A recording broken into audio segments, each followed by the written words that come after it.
Добрый день! Мы продолжаем серию передач у редакционного камина газеты «Фармацевтический вестник». Сегодня мы в гостях у ресторана Goodman Steakhouse на Профсоюзной, 45. А у нас в гостях генеральный директор, основатель и совладелец компании SoloFarm Олег Жеребцов.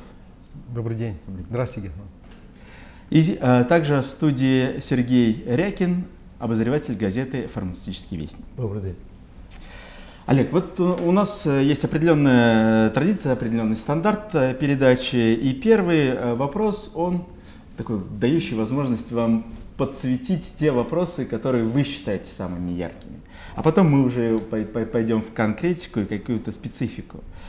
Вот ваша компания, ее производственные мощности в Петербурге была создана в 2010 году, достаточно неожиданно для вас, как мне кажется, ну, с той точки зрения, что вы не тогда были новичком в фармацевтической отрасли.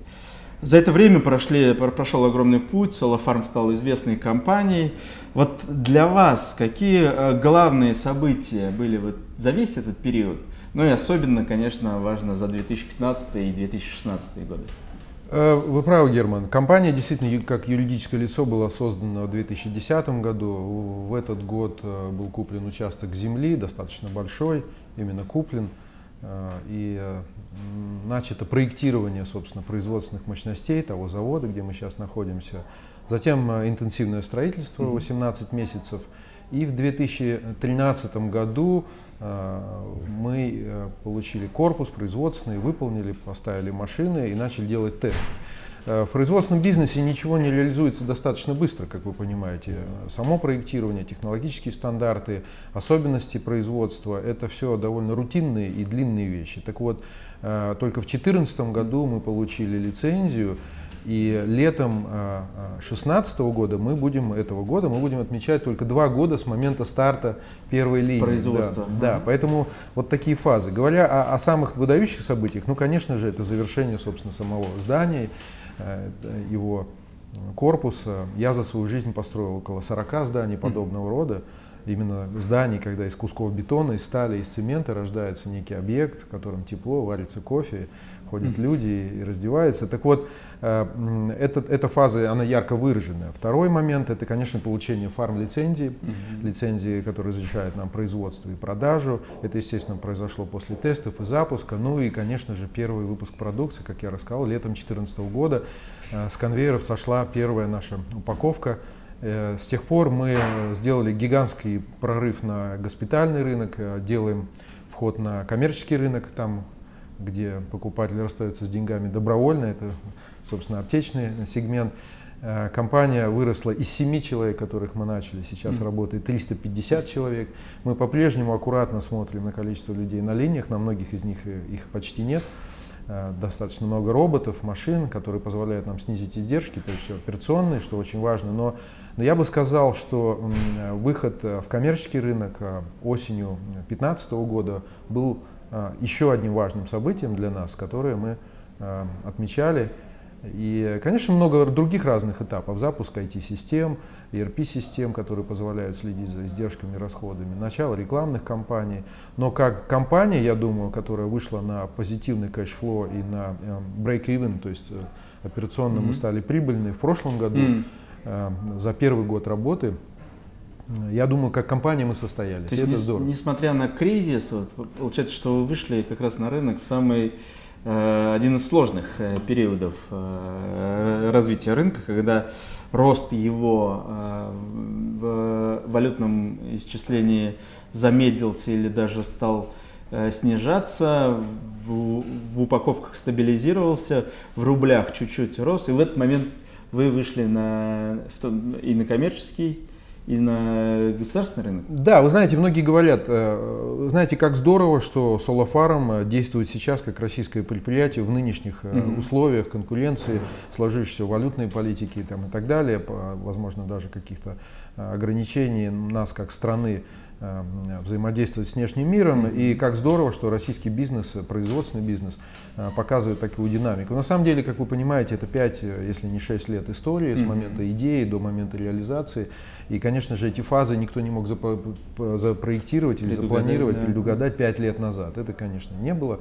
Понятно, что производственных мощностей в России не хватает. Мы как страна импортируем лекарства, и перекос очевиден для всех, кто заходит в аптеку и кто пользуются нашими отечественными лекарствами. И я считаю, что возможностей много, они очевидны, и не только в тех секторах, в которых мы работаем, это жидкие стерильные формы, производящие по стандарту GMP, возможностей много и в мягких формах, и в онкологических лекарствах, и тем более в генно-инженерных субстанциях и производстве готовой лекарственной формы. Для всех очевидны эти ниши, которые рано или поздно будут заполнены такими же компаниями, как мы. Олег, ну вот возвращаясь к истокам вашей предпринимательской деятельности, в бизнес-сообществе вы изначально были известны как создатель гипермаркетов «Лента» и сети магазинов «Норма». А как возникла сама идея прийти именно в фармацевтический бизнес? Я только что вышел с аэропорта и ехал к вам и стал считать, сколько же лет я занимаюсь бизнесом. С тех пор, как легальный бизнес в этой стране был разрешен в 1988 году, наверное, прошло уже 28 лет, так или иначе, моего бизнес-предпринимательства или той частной деятельности, бизнес, которая была разрешена нам в конце 80-х годов. Так вот, за эти 28 лет у меня был и радиобизнес, и бизнес был производства колбасных изделий, мясных изделий. И, конечно же, большую часть времени я отдал торговле, логистике.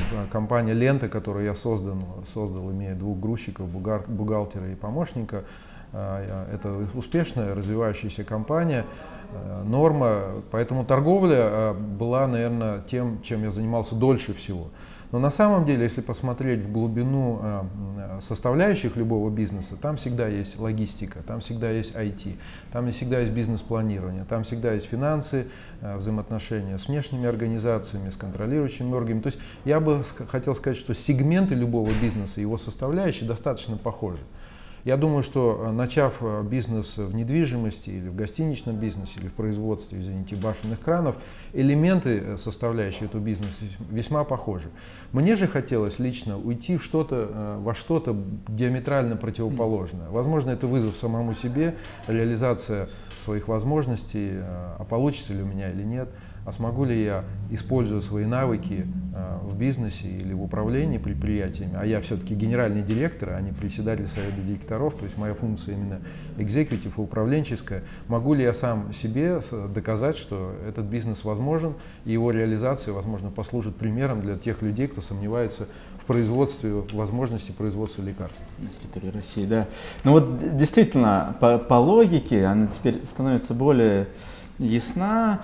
Было бы правильно, если бы вы после «Ленты» и «Нормы» пошли, например, даже в фарме, пошли бы, например, в аптечные сети, да, в организацию аптечной сети. Вы же пошли в производство. Вот фармацевтическое производство, это насколько можно далеко от большого ритейла, вот настолько далеко.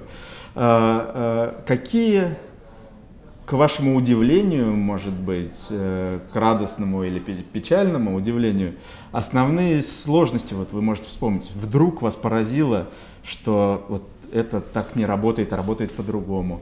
Или наоборот вас поразило, что легко можно достичь определенных целей и показателей? Всегда любые сложности являются до какой-то степени возможностями, как вы понимаете. Поэтому, например, сложности адаптации западных стандартов в фармацевтике, в производственной его части, является теми же возможностями. Ну, говоря примитивно, научив людей взаимодействовать с технологами или производителями крупных машин на Западе, вы получаете одновременно доступ к технологиям, но вы должны заставить людей элементарно читать западную документацию и те стандарты, которые приняты в частности в GMP, к тому стандарту качества, к которому мы все стремимся.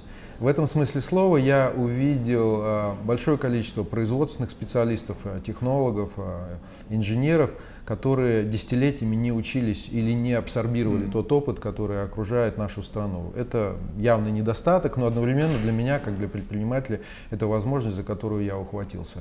Иначе говоря, выхватывая технологические особенности, возможности или потенциал, тот, который сложился за 10 лет на Западе, я очень легко достиг высоких эффективностей на каждой машине. То есть наши машины работают 22 часа в сутки, и 2 часа они всего лишь промываются. Это означает, что их производственный потенциал, нагрузка на них гораздо больше, чем у существующих мощностей в России.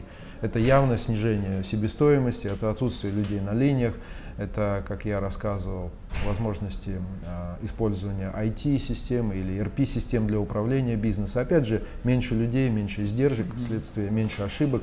Вот эти как бы и сложности, и возможности, они в фарме присутствуют в большей степени, чем в тех бизнесах, в которых я был. Другая особенность – это медлительность происходящего процесса. Вплоть от начала подписания любого договора, рассмотрения документации. Конечно, в конкурентных отраслях, таких как розница, там, где динамика изменений, потому что потребитель хочет дешевле, лучше, сезонность, эти колебания происходят ярче.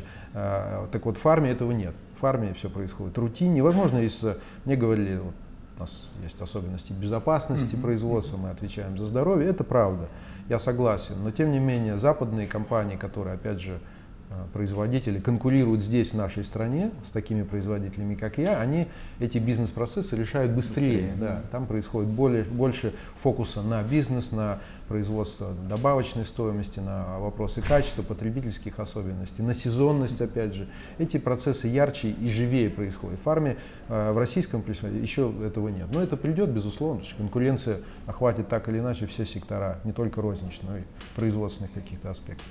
Ну, конкуренция, она действительно достаточно высока на российском рынке, и вот в этой связи хотелось бы поговорить о портфеле вашей компании. Чем он отличается от портфеля других производителей? Мы не можем похвастаться десятилетиями разработки каких-то молекул. Понятно, что от нас, как от компании, вряд ли можно ожидать большого портфеля оригинальных препаратов.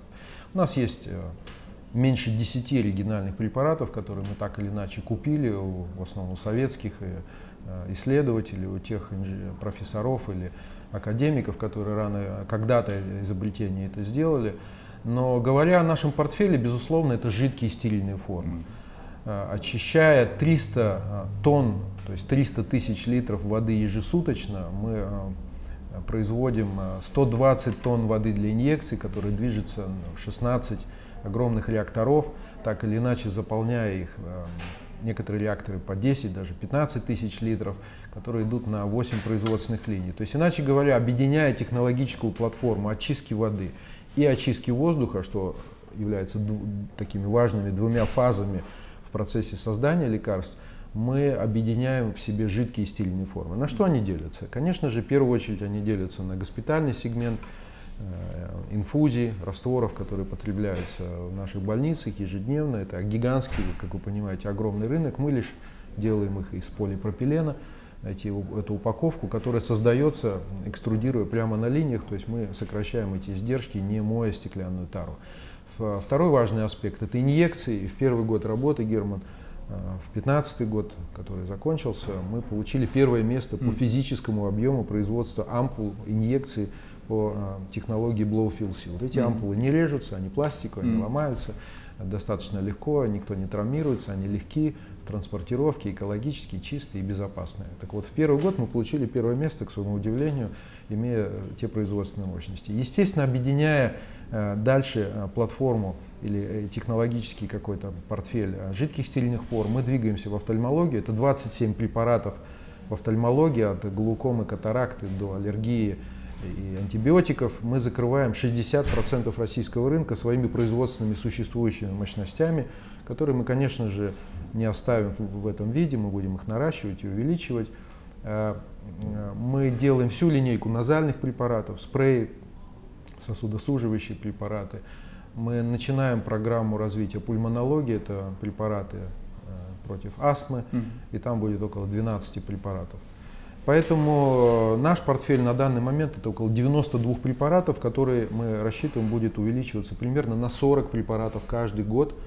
что вызывает серьезную нагрузку на отдел разработки, регистрации и всех участников процесса R&D. Поэтому в основном это, конечно же, дженерики, но дженерики известного ряда, доказанные клин-исследования, по которым давным-давно пройдены. А вот интересно, Олег, вот, ну, я так понимаю, что когда-то зародилась вот эта грамотная идея идти не просто в самые простейшие дженерики там, твердых форм, которых производственных мощностей которых в России переизбыток, а пойти именно вот в относительно специальную, специализированную технологию, видимо, из соображений того, что там в тот момент была, может быть, ниже конкуренции, сложнее за вами гнаться, копировать вас и так далее. И сейчас вы портфель дополняете. Это все люди. Вот у меня две части вопроса. Первое, это вас кто-то надоумил именно, или это была какая-то разработка пойти именно вот в такой технологический формат, в жидкие стерильные формы, в современные, продвинутые, условно говоря, носители, капсулы, флаконы. И это было какое-то внешнее исследование, или ваши сотрудники, или вообще просто, собственно, ваша идея? И сейчас вот эти люди, которые по несколько десятков препаратов в год должны выдавать в виде сначала идеи, потом регистрации, потом технологического их отработки технологии и запуска.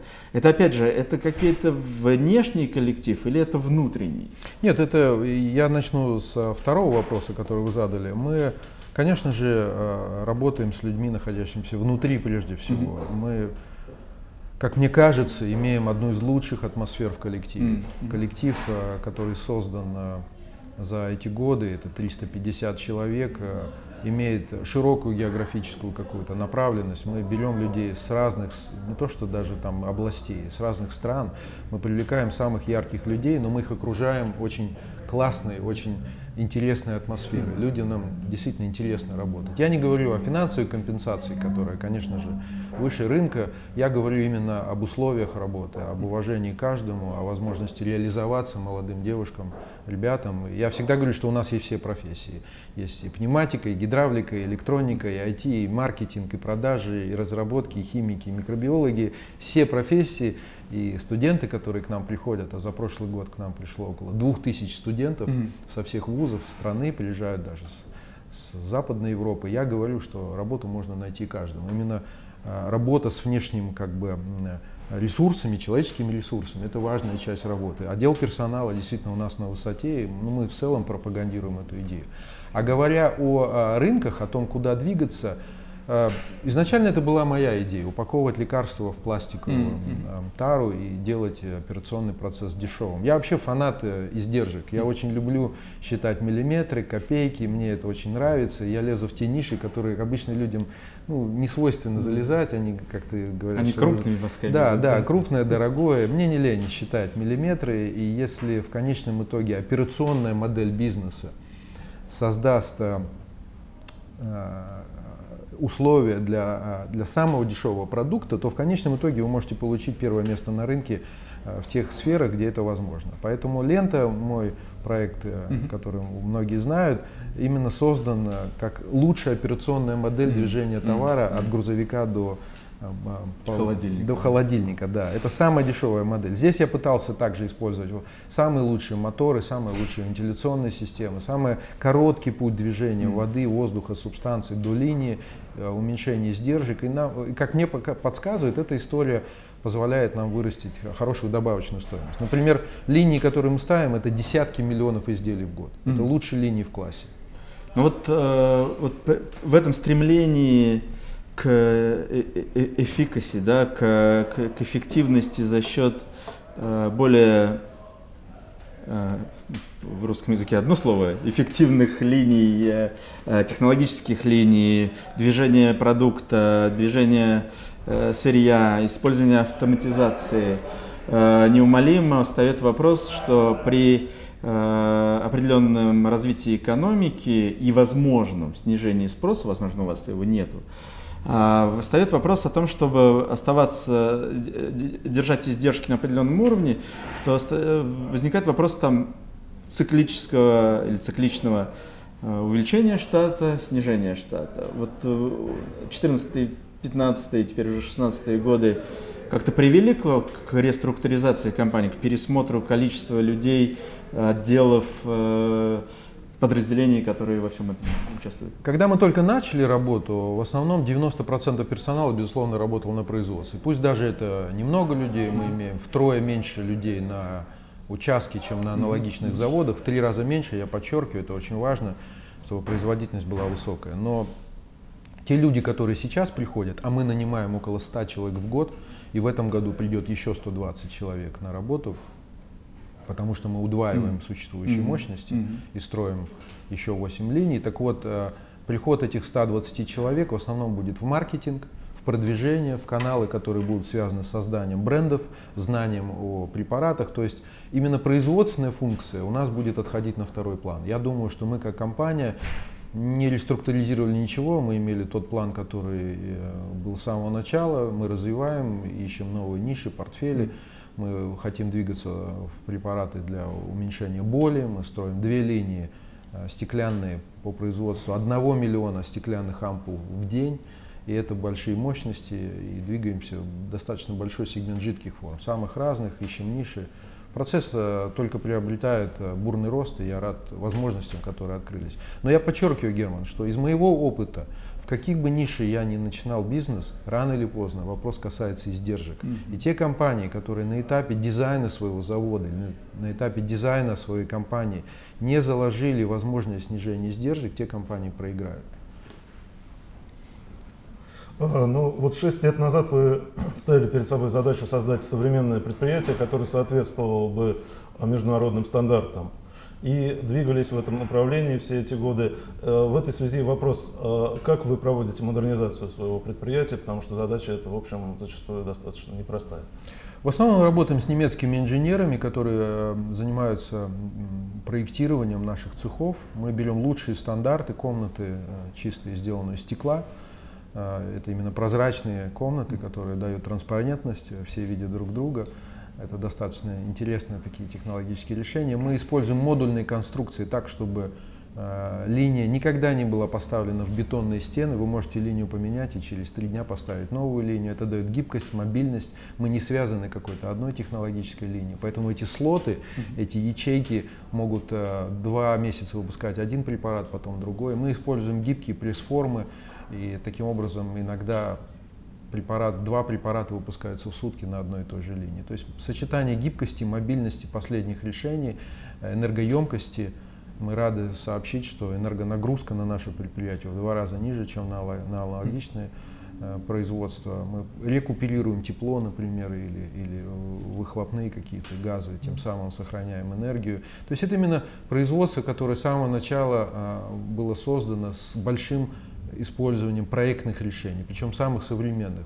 Я думаю, что завод Солофарм похож на любой западный завод, современный, построенный за последние 2 года. Если вы приедете, вы увидите, что это современное предприятие. Поэтому я бы не говорил, что мы реструктуризируем, ремодернизируем. Мы все лишь реализуем вот эту вот идею модульных конструкций. Изначально заложено. Изначально заложено, верно, да.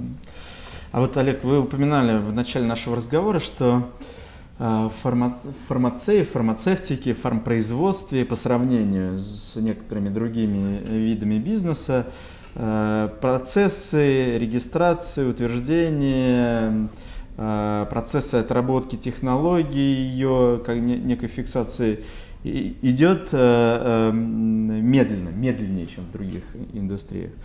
И совершенно верно, это обычно увязывается с вопросами безопасности. Да, потому что препараты, многие лекарственные препараты могут как значительно помочь здоровью, да, так и нанести значительный ущерб.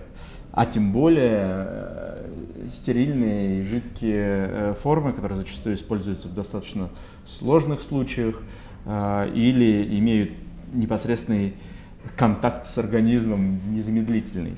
Вот как вы гарантируете безопасность своей выпускаемой продукции? Есть ли у вас специальное подразделение? Как это происходит? Вы правы, Герман. Производство жидких стерильных форм имеет высший стандарт. Производство инъекций или инфузий внутривенных, внутримышечных лекарств имеет гораздо более выраженную проблему безопасности, потому что одно дело таблетка попадает к вам в желудок, другое дело вы в кровь колите лекарство, и его действие незамедлительное. В этом смысле слова это ответ на ваш вопрос, почему до сих пор мы имели дефицит предприятий по производству жидких лекарств. Потому что они сложнее, потому что технологический цикл сложнее. И я хочу вам сказать, что мы решаем эту задачу, во-первых, тем самым проектированием с самого начала всех процессов. То есть дизайн стандартов описан с самого начала на этапе того, как ставится реактор, линия, машина, подача воздуха, воды. И в этом смысле самим проектированием закладывается и фильтрация всех сред, и очистка воды, и очистка субстанций, и материальные шлюзы, и доступ людей происходит в соответствии со стандартами GMP, принятыми в Европе за последние 2 года.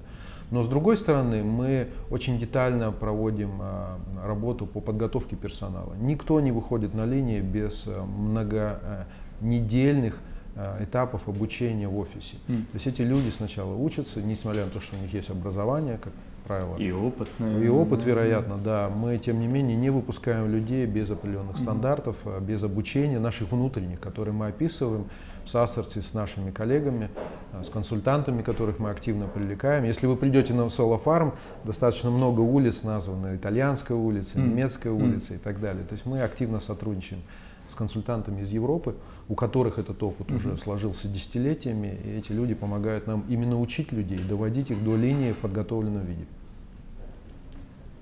Ну, хотелось бы еще затронуть общую тему того, что сегодня достаточно сложная экономическая ситуация в стране, это ни для кого не секрет, и работать приходится непросто, приходится оптимизировать свои портфели, свои концепции изначальные.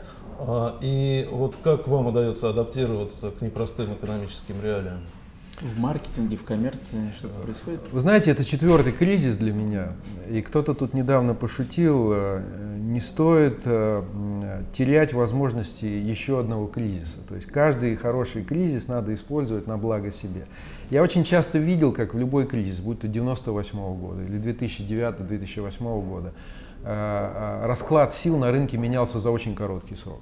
Возможности для консолидации доли рынка, для того, чтобы повысить свою эффективность в период кризиса колоссальные. Я не хочу их упускать и в этот раз, и считаю, что кто-то смотрит на кризис как на проблему, я лишь смотрю как на возможности. Для меня кризис – это возможность произвести или доставить продукцию, сервисы, услуги дешевле, чем делают конкуренты. Тот, кто спит, или тот, кто разочарован, и тот, кто думает о том, как реструктуризировать бизнес, теряет время. На мой взгляд, нужно заниматься агрессивным входом в рынок, нужно инвестировать именно в это время. Нужно искать все возможности для того, чтобы выбросить старые машины, ненужные, с лишними издержками, и поставить новые, с тем, чтобы переформатировать маркетинг, линейку препаратов и двинуться на рынок с большими силами. Кризис нам подарил колоссальную девальвацию, давайте говорить честно. Эта девальвация привела к тому, что западные препараты становятся все дороже и дороже и дороже. Какой бы ни был итальянец, немец или француз, выпускающий на линиях препараты, его зарплата, номинированная в евро, составляет астрономическую цифру в рублях по сравнению с нашими рабочими. Как бы мы ни говорили, стоимость газа в 10 раз дешевле, чем в Германии, а электроэнергия в 6 раз дешевле, чем в Германии. Все говорят, да, производственный бизнес сложный. Вывод препаратов, работа над регистрацией, разработками, да, она сложна. Но этот кризис дарит нам возможность серьезно сократить издержки и конкурировать с теми, кто пришел на наш рынок десятилетия назад. Я имею в виду западные компании. Их ценообразование, их себестоимость в данный момент, конкретный в этот 2016 год, становится все дороже и дороже. Поэтому я призываю всех и предпринимателей, и коллег по бизнесу не ждать и не думать, и серьезно двигаться в эти возможности и переформатировать рынок под себя. А вот, Олег, ну это да, действительно, согласен, сейчас много открывается возможностей, особенно для российских производителей, особенно у кого технологический цикл производства таков, что 70% их себестоимости не составляет импортная субстанция. Да? Другая возможность — это то, что происходит, хотя медленнее, чем хотелось, но объединение рынков 5 стран Евроазиатского экономического союза. И многие из этих стран достаточно емкие с точки зрения потребления лекарственных средств. Но все-таки и вот хотелось бы, может быть, от имени, чтобы вы озвучили от своего имени и от имени других российских производителей лекарственных средств на территории Российской Федерации, что вам в 2016 году мешает или не хватает в регуляторных, в экономических аспектах? Вот, что вы видите основной проблемой для вас и ваших коллег?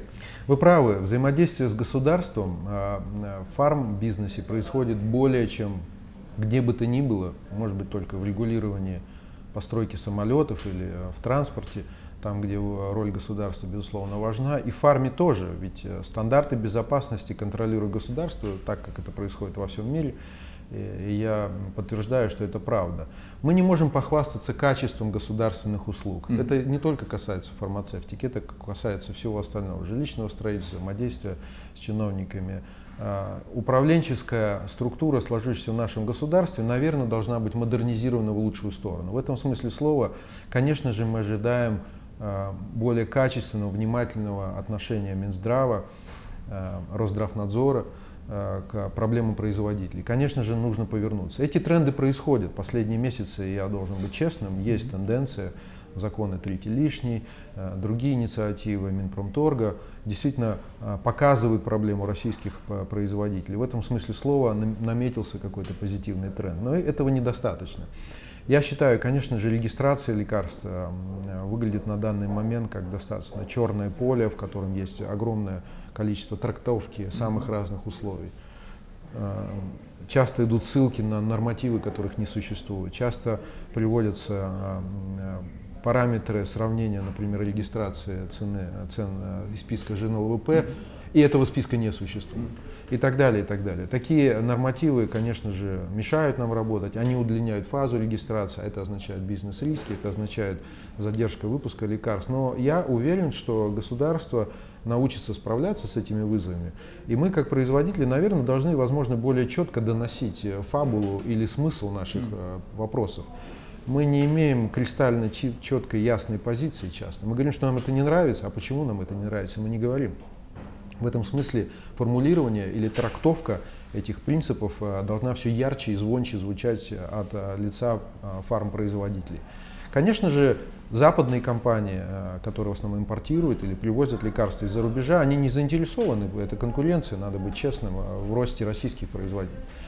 Не в росте нашей компетенции, не в росте нашей активности. В этом смысле слова нам, как жителям этой страны, как гражданам этой страны, конечно же, важнее всего снижать стоимость для лекарств. Послушайте, у нас огромное количество пенсионеров, которые не могут себе позволить. Как мы можем снизить стоимость лекарств? Только лишь создавая конкуренцию. А это означает все больше площадок, это означает более либерализованный подход к регистрации, к контролю. Я не говорю о том, что контроль не должен существовать, но он должен быть более кристальным, более ясным, но с другой стороны мы должны расширять плацдарм для конкуренции. Мы должны все больше давать площадок для строительства, мы должны более льготно и быстрее подписывать разрешения на строительство заводов или фабрик по производству лекарств, с тем, чтобы, возможно, через десятилетия Россия превратилась, как Индия, не в импортера, а в экспортера. И потенциал для этого есть. Олег, а вот в нашей стране очень любят рассуждать о социальной ответственности бизнеса, о каких-то благотворительных акциях. Вот ваше отношение к этому, у вас есть какие-то подобные проекты?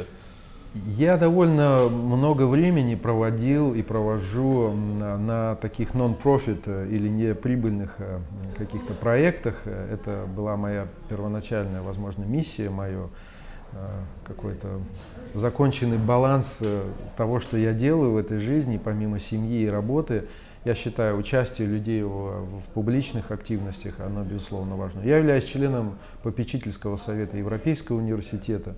Это важный университет в Санкт-Петербурге. Я давно, много лет сотрудничаю. На данный момент мы проводим реконструкцию. Эта работа мне не приносит ничего, кроме хлопоты и времени, которые я трачу. Понятно, что это не является заработком, какие-то компенсации денежные, это мое вот такое. Второй мой проект важный – это активность в парусном сообществе, там, где я в свое время основал парусную ассоциацию, одну из крупнейших ассоциаций в России, класс СБ-20, который мы начали с нуля, и это позволило привлечь сотни и сотни, если возможно тысячи даже участников в этот спорт. Вот. И третье – это благотворительность, это проект «Солнце», фонд, который я также основал 7-8 лет назад с коллегами в Санкт-Петербурге. Вот основные три проекта, но подчеркиваю, что мы всегда активно участвуем как компании, как предприниматели, мы работаем с студенческим сообществом, мы рады видеть всех студентов, мы зовем всех в гости и рассказываем о том, что мы делаем на самом деле, мы держим двери открыты, это здорово. Спасибо большое, Олег. Я напомню, что у нас в студии программы «У редакционного камина» газеты «Фармацевтический вестник» был основатель и генеральный директор компании «Солофарм» из Санкт-Петербурга Олег Жеребцов, Сергей Рякин и я, Герман Иноземцев. Увидимся в следующий раз. Спасибо Всего хорошего. Спасибо. До свидания.